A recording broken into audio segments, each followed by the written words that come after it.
BCCI ने दिए player of the decade awards, तो स्पोर्ट्स टाइगर कैसे पीछे छूट सकता है। Vedant and Yuvraj at your service to discuss decadal videos. Decade में क्या हुआ 2010 से लेकर 2020 तक। और पहला जो सेगमेंट आपके लिए हम लाए हैं वो इंडियंस को स्पेशली बहुत पसंद आने वाला है, क्योंकि इंडियंस को क्रिटिसाइज करने में बड़ा मजा आता है। क्रिटिसाइज करने में मजा आता है जब तक उनकी लाइफ में मसाला नहीं होता है, तब तक फीकी सी लगती है life. And that's why we will discuss the flop 11 of the decade. I am sure you would have never heard this on any platform. Flop 11 of the decade. पहले प्लेयर से हम शुरुआत करने वाले हैं जिनका नाम है मुरली विजय। आईपीएल में कभी 120, कभी सेंचुरी, कहीं पे 80s, कहीं पे 70s और कम गेंदों में। लेकिन उसके बाद टेस्ट प्लेयर में जब से ट्रांसफॉर्म हुए तो टेस्ट में जाते ही इनकी फॉर्म भी लूज हो गई।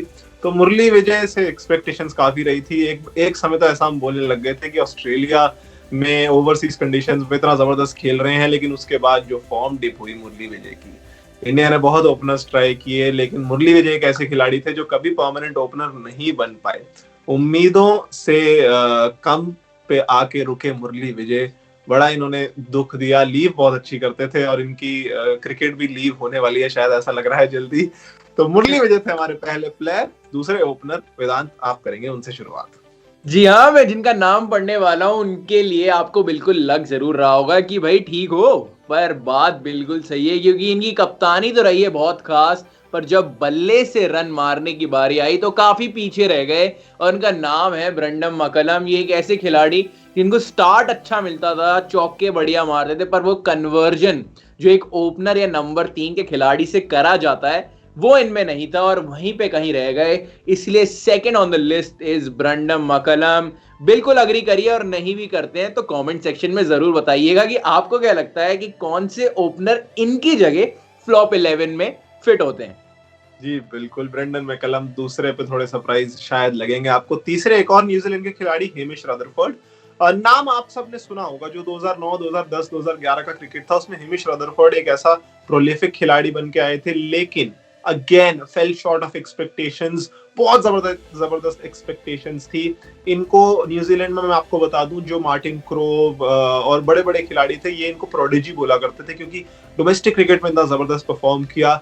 लेकिन इन्होंने इंटरनेशनल क्रिकेट में इतने डक्स मारे कि इन्हें सीधा टीम से बाहर कर दिया गया। Hamish Rutherford was an opener, अब वाज हो गए हैं, कहीं वर्ल्ड स्टेज पे नहीं दिखते हैं। इतना इनका करियर गिरा है इंटरनेशनल डेब्यू करने के बाद। Probably one of the stories you should read about Hamish Rutherford. Not many people know how his form has dipped. बहुत अनलकी रहे हैं अपने करियर में। ये थे हमारे तीसरे खिलाड़ी। For the fourth, Vedant, over to you again. Absolutely. चौथे खिलाड़ी कौन से हो सकते हैं वो, और चौथे खिलाड़ी एक ऐसे हैं जिनको चांसेस इतने मिले पर उसके बावजूद जो 10 या 15 रन से ज्यादा मारने की बारी आई तो हमेशा लाइन में पीछे ही खड़े होते थे। नाम है इनका चमारा Kapugedera.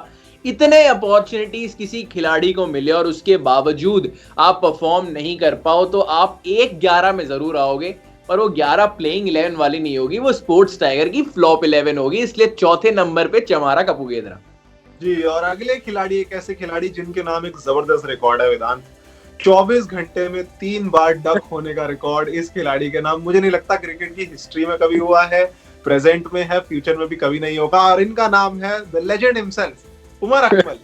3 ducks in 24 hours. Umar Akmal is his name.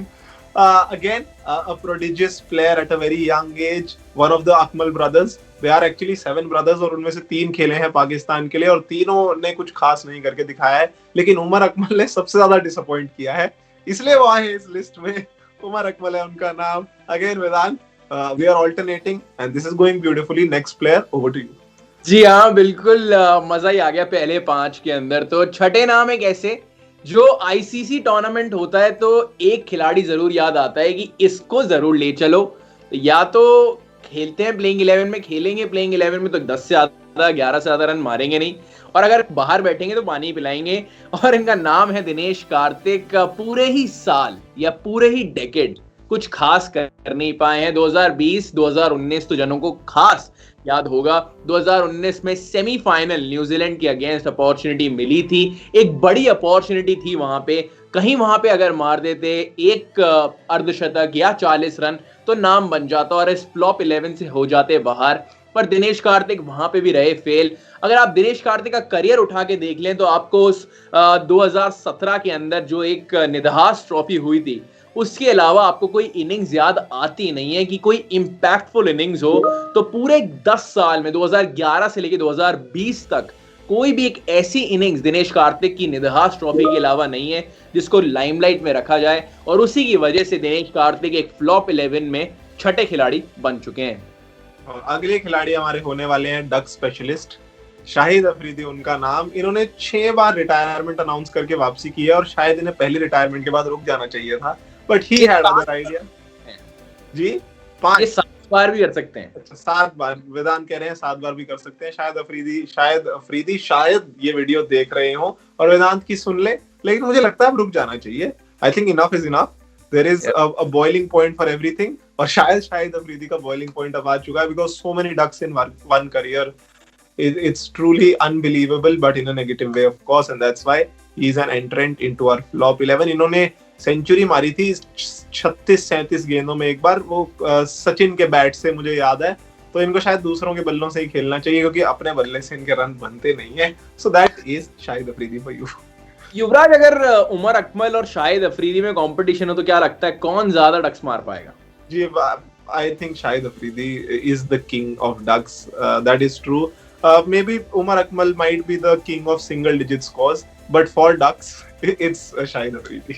Over Shahid Afridi. 8वें खिलाड़ी की बात करते हैं, एक ऐसा खिलाड़ी जिनने काफी इंप्रेस करा था स्टार्ट ऑफ द करियर के अंदर, पर कन्वर्ट नहीं कर पाए। इनके अगेंस्ट कुछ नहीं है, पर कन्वर्ट नहीं कर पाए। उम्मीदें बहुत ज्यादा थी कि शायद एक बड़ा नाम बनेंगे अपने देश के लिए, क्योंकि इनके जो भाई हैं मॉर्ने मॉर्कल, उनने काफी नाम कमाया था। आप समझ गए होंगे मैं किसकी बात कर रहा हूं। बात कर रहा हूं एल्बी मॉर्कल की।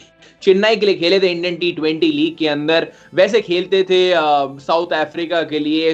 Over the globe, all around the globe भी इनने अपना नाम बनाने की कोशिश करी, पर जो उम्मीदें लेकर आए थे उस पे खरे उतर नहीं पाए। इसलिए हमारी लिस्ट में 8वें खिलाड़ी Albie मॉर्कल।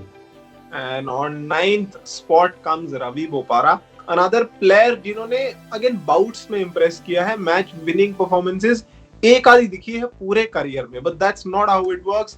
He still got so many chances, but he is always failed to convert. गेंदबाजी भी करी है, बल्लेबाजी भी करी है, और जेन्युइनली ये बिट्स एंड पीसेस खिलाड़ी बन के रह गए रवि बोपारा। सो Ravi Bopara comes in at 9th spot, English player, and from English players you expect a lot, but Ravi Bopara has felt way short of expectations. जी हाँ, बिल्कुल एक्सपेक्टेशन काफी ज्यादा थी, कर कुछ खास पाए नहीं। रवि बोपारा है 9वें खिलाड़ी। 10वें खिलाड़ी एक ऐसे जो भारत के खिलाड़ी हैं। अनफॉर्चुनेटली 11 में से 3 भारतीय इस लिस्ट के अंदर, जो तीसरे और आखिरी इस लिस्ट के अंदर हैं भारतीय, वो हैं मुनाफ पटेल। उम्मीदें बहुत थी इनसे क्योंकि बहुत तेज डालते थे। एक बार के लग रहा था कि शायद भारत के लिए सबसे ज्यादा तेज डालने में या वर्ल्ड में सबसे ज्यादा तेज गेंद डालने में रहेंगे कामयाब, पर जो लाइन और लेंथ थी उस पर थोड़ा सा कंट्रोल इनका छूटा, और उस वजह से एक परमानेंट फेस भारतीय साइड में नहीं बन पाए। इसलिए 10वें खिलाड़ी है हमारे मुनाफ पटेल। उम्मीदें थी यहाँ, खरे उतरे यहाँ। जी बिल्कुल। और आखिरी player in this side would be, he is nicknamed the wild thing. Wild thing के नाम से जाने जाते हैं। नाम इनका Shaun Tait. he could crop up 160 kilometre per hour on the speed gun, और उसके बाद आप एक्सपेक्ट करते ही हैं कि कंट्रोल खोएंगे, और शॉन टेट ने वही करके दिखाया। बिल्कुल कंट्रोल नहीं गेंदबाजी में। इतने पंजे दिए हैं डाउन द लेग साइड अपने करियर में, शायद किसी और ने नहीं दिए होंगे। So that is how our team looks like. I'd like to repeat it for everyone, ताकि आप ये चेहरे याद रखें। वैसे भूलना भी चाहेंगे आप ये चेहरे क्योंकि परफॉर्म नहीं कर पाए हैं, but still it is our duty to tell you the team once again. So Murli Vijay and Brendan McCullum at the top of the order. Hamish Rutherford comes in at number 3. उसके बाद Chamara, Kapugedera, Umar Akmal, Dinesh Karthik, Shahid Afridi middle order में। फिर tail की शुरुआत होती है Albie Morkel, Ravi Bopara, Munaf Patel and Shaun Tait. I'd like to also give you a disclaimer. इसे हमने लाइट हार्टेड वे में बनाया है, आप भी हंसी मजाक में ही लें, because it's the flop 11. Expectation से कम परफॉर्म किया है, that is the reason we have created this 11. And that was the flop 11 of the decade from the side of Sports Tiger. Vedant and Yuvraj taking your leave. See you again with another beautiful